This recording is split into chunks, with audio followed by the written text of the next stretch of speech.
10种洪水淹进家里也根本泡不烂的抗爆食物，轻松度过洪涝积水期。第1名就算漂在泥水面上半个月也不会坏。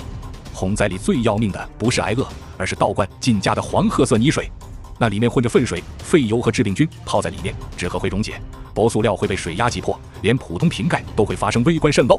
包装防线一破，你囤的救命粮就会变成要命的毒药。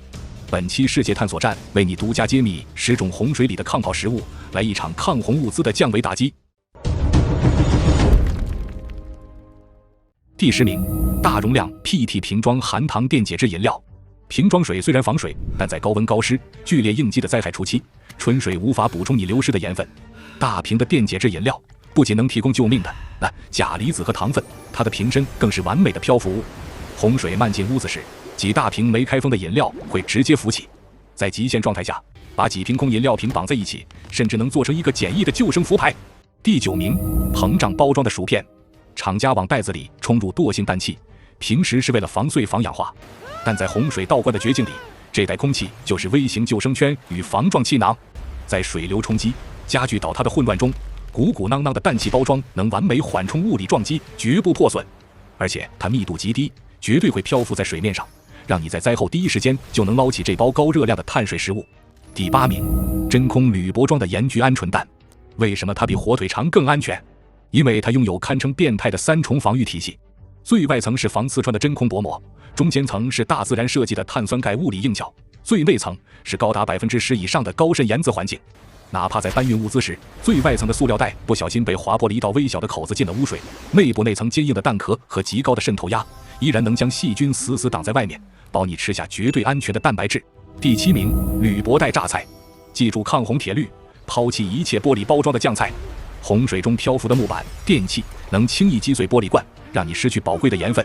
买几毛钱一包的铝箔软包装榨菜，它不仅摔不烂、砸不碎，且复合铝箔层的水分透光率几乎为0，撕开即时，为你补充因出汗和应激流失的大量钠离子。第6名，旋盖吸水袋装的果泥。在洪灾中，你周围全是被污染的水，你最大的困境是根本没有干净的水去洗手。如果你用沾满泥水的脏手去拿面包丝、肉干，细菌将直接入口。带有旋盖吸嘴的铝塑复合袋果泥，完美解决了零手部接触进食的问题。把吸嘴外部用衣服擦干，拧开直接挤进嘴里，全程手不碰食物，从物理根源上切断了病从口入的致命途径。第5名，马口铁油浸鱼罐头。遇到水灾必须买油浸罐头，绝对不买水浸罐头。为什么？因为你开罐头时，周围环境非常潮湿，甚至有污水滴落。根据水、油不相容的物理原理，油脂具有极强的疏水性，即使在开罐瞬间不小心溅入了1-2滴脏水，这滴脏水也会被厚厚的油脂层直接隔离并漂浮隔离，绝不会立刻溶解并污染底部的鱼肉。第4名， PET 挤压瓶装蜂蜜。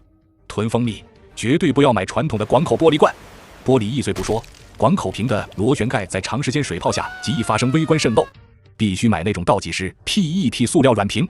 这种瓶口隐藏着一个极具智慧的硅胶10字防漏阀，在流体力学中，只有你主动挤压，蜂蜜才会出来，一旦松手，10字阀瞬间闭合。就算瓶子完全沉入恶臭的污水中，污水也绝对无法通过倒吸进入瓶内。第3名，加厚纯铝箔装军规压缩干粮。为什么不推荐普通的透明真空袋大米？因为透明的 PE 材质在长时间浸泡后具有极微弱的透湿透氧率，必须选择包裹着加厚纯铝箔的军规压缩饼干。纯铝箔材料的透湿率是真正的绝对0度，哪怕它在水下泡上1个月，外部的金属层也不会让哪怕一个水分子渗透进去。体积小，热量爆表，是涉水转移时的终极能量底牌。第2名，利乐砖包装的纯牛奶。别看它是纸盒子，利乐包装的内部是1到6层复合材料，最外层的只是骨架，真正防水防菌的是中间交替的聚乙烯层和铝箔组透层。在极其浑浊的洪水中，这堵墙能将致命病菌死死挡在外面。而且利乐包内部通常留有微小气室，掉进水里会直接浮在水面上，插上吸管就能喝，这是灾区最干净的水源和蛋白质。第1名，表面布满白霜的老冬瓜。为什么冬瓜绝对沉不下去？因为它的中心有着极其宽阔的中空瓜瓤气势，这让它的整体密度远低于水。洪水一来，它会像天然的救生圈一样第一时间浮上水面。而且你看冬瓜表面那层厚厚的白霜，那不是灰，那是植物界最顶级的超强疏水植物蜡。这层蜡质构成了极其霸道的物理防水结界。无论是下水道反涌的排泄物，还是携带各种致病菌的致命泥浆，只要碰到这层白霜，就会像荷叶上的水珠一样直接滚落，根本无法穿透表皮渗入内部。当洪涝灾害将城市变成毒水沼泽，那些昂贵的纸和零食早已化为浮水，只有这个粗糙的被大自然赋予了生物装甲与天然浮力的巨型果实，才是你从泥水里捞起来，削掉厚皮，就能为你全家提供干净水分与安全能量的终极植物方舟。好了，如果你觉得本期视频打破了你对水灾备灾的盲区，请不要吝啬你的点赞与收藏，并转发给你最爱的家人和朋友们。感谢您的观看，下期也会给您带来更精彩的内容。